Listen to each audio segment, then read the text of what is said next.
All right, so let's talk about the piano. This is an fairly somewhat updated panel. It used to have an autopilot. This is how we bought it. So it has the original wood grain in it, which is very rare. So whenever we do get our panel updated, we're going to keep this for sure. But starting on the left to right, we have the airspeed. We have a vacuum driven attitude indicator, and we also have an electric backup attitude indicator sitting right here.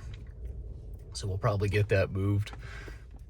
I don't know why it was here. They just didn't. They just did what they did. We don't know who the former owners were, but they used to have an autopilot in the airplane, so it probably has something to do with that. Then over here we have a transponder tied to the ADSB out. It's a little tiny transponder. Then we have an Apollo GPS from 1996. It still works. We've used it before. It actually works. It's just like playing an Atari versus today's stuff, which is kind of funny. But then we have the HSI here. We have the DG, which is old school. We got altimeter, turn bank coordinator, which is pretty cool. We got a whiskey compass up here, manifold pressure, tachometer. We got EGT, CGT gauge. The thing about that, it only shows one cylinder, and we have 6 cylinders, so we don't know what the other 5 are doing. So that's kind of funny. Suction gauge all the way over here. A clock, which is old school too. VSI, which is all the way over here, which is fun to use when you're actually flying. Got a fuel pressure gauge, which is kind of cool. We got all our fuel gauges here. Got our engine gauge. We got our amp gauge.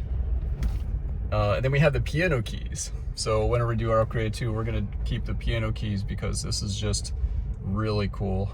The only interesting thing is the landing gear is this. So there's no landing gear lever. It's just a landing gear mixed in with the other piano keys, which can be really confusing in case of an emergency.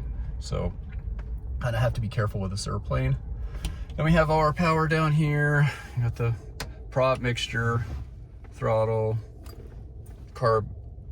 You got their the cowl flaps here. You got the trim wheel down here, which is a really weird place to put it. And then you have the trim indicator up down here, which is really hard to see whenever you're flying. You can't even see it. So it makes things fun. Then down to the bottom left, we have our navcom system, which is an interesting place to put stuff.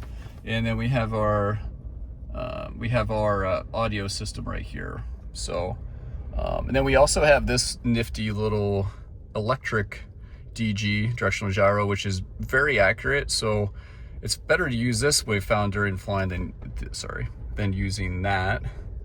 It has no autopilot, one yoke. The rudders, I have rudders and brakes. The co-pilot side just has rudder pedals with no brakes.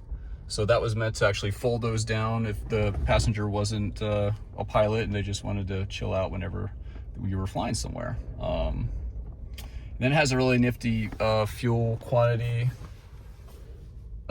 selector down here. I'm sorry, fuel selector down here, which I don't even know if it's possible to see that down there. But down there, there's a left tank, a right tank, an auxiliary tank, and then there are tip tank selectors all the way down there.